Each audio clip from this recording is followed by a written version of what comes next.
Pertama, pemerintah berencana meniadakan tenaga honorer di instansi dan badan pemerintahan di tahun 2023 mendatang. Sebaliknya, tenaga honorer yang masih mengabdi akan diangkat menjadi CPNS dan P3K melalui tahap seleksi, terutama ini diprioritaskan bagi tenaga kesehatan, tenaga guru, dan penyuluh. Lantas bagaimana tanggapan pegawai honorer di luar sektor tersebut yang sudah bekerja di masa belasan tahun?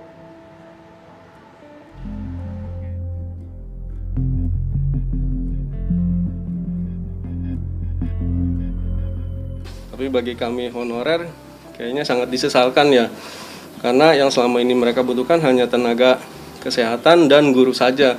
Tapi di lain itu masih banyak ada tenaga teknis dan administrasi.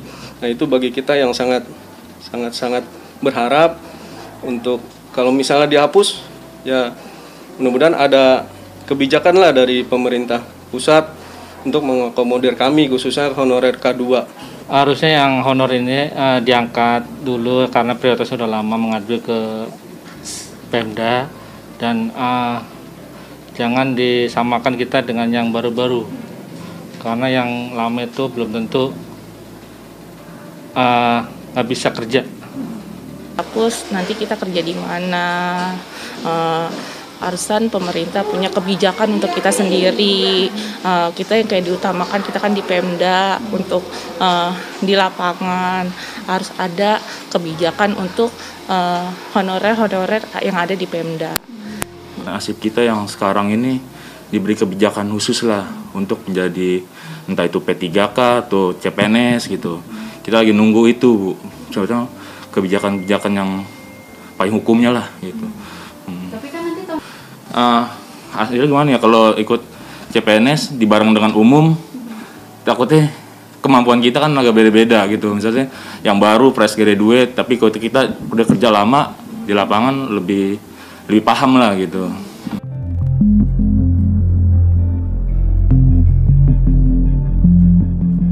Harapkan ada prioritas dan afirmasi atas pengabdian kami yang sudah berpuluh tahun ya di kelurahan dan di kecamatan. Saya mohon banget dengan Pak Menpan RB serta pemerintah yang ada akan mengakomodir aspirasi kami. Sama honorer itu jangan dibeda-bedain. Semuanya honorer itu ya alangkah baiknya diangkat semua lah. Karena kan kita semua untuk kepentingan kita semua bersama. Saya pemerintah bisa bijak untuk mengambil keputusan ini. Bagaimana nasib kita honorer yang sudah bekerja lama bisa jadi CPNS, walaupun kita nanti juga pasti ikuti tes-tesnya gitu. Ikut di dalam rombongan itu gitu, untuk diangkat juga jadi P3K atau CPNS lah harapan kita gitu. Yang penting udah pasti nasib kita gitu. Kalau sekarang kan belum tahu nanti gimana gitu kan. Lantas bagaimana pemirsa nasib para tenaga honorer ini ke depannya? Sudah bergabung bersama kami ada Deputi Bidang SDM Aparatur, yaitu ada Bapak Alex Denny dan Ketua Umum PB PGRI Ibu Unifah Rosyidi. Selamat sore Bapak dan Ibu.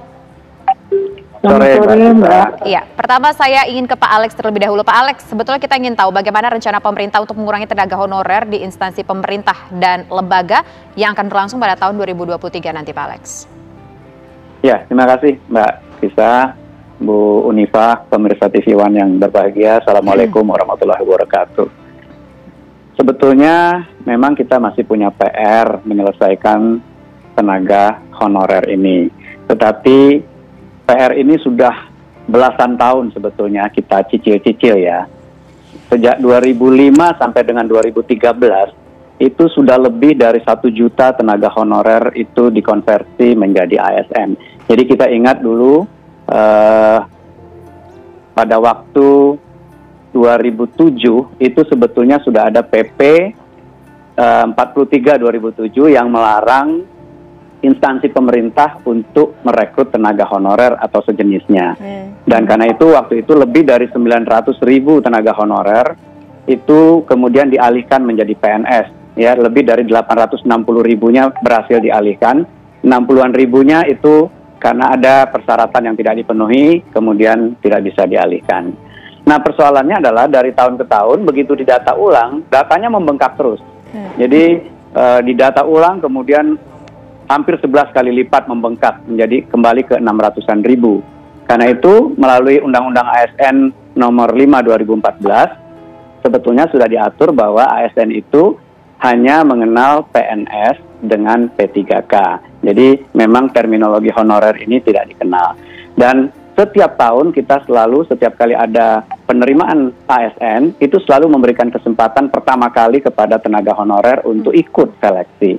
Jadi bahkan tahun ini pun lebih dari 51 ribuan tenaga honorer yang masih terdata itu ikut seleksi CASN 2021. Dan masih ada sekitar 400-an ribu lagi, Mbak Tisa. Jadi memang PR kita masih banyak, tapi kita masih punya waktu. Insya Allah kita carikan terus solusinya. Dan mudah-mudahan kita bisa ketemu solusinya yang terbaik untuk bangsa. Karena pada saat yang sama ASN diharapkan juga meningkatkan kinerjanya agar lebih profesional, melayani masyarakat, dan lain-lain. Begitu, Pak Alex, ini cukup menarik. Ada 400 ribu lagi yang pada saat ini masih menjadi tenaga honorer, begitu. Tetapi kuota yang bisa ditampung, kalaupun ada seleksi ini, berapa banyak kuota yang bisa menampung dari 400 ribu itu, Pak Alex? Nah, sebetulnya dari 400 ribu itu tenaga pendidiknya sekitar tersisa 123 ribuan ya, 123.500. Kemudian masih ada tenaga kesehatan sekitar 4.700-an, tenaga penyuluh 2.300-an.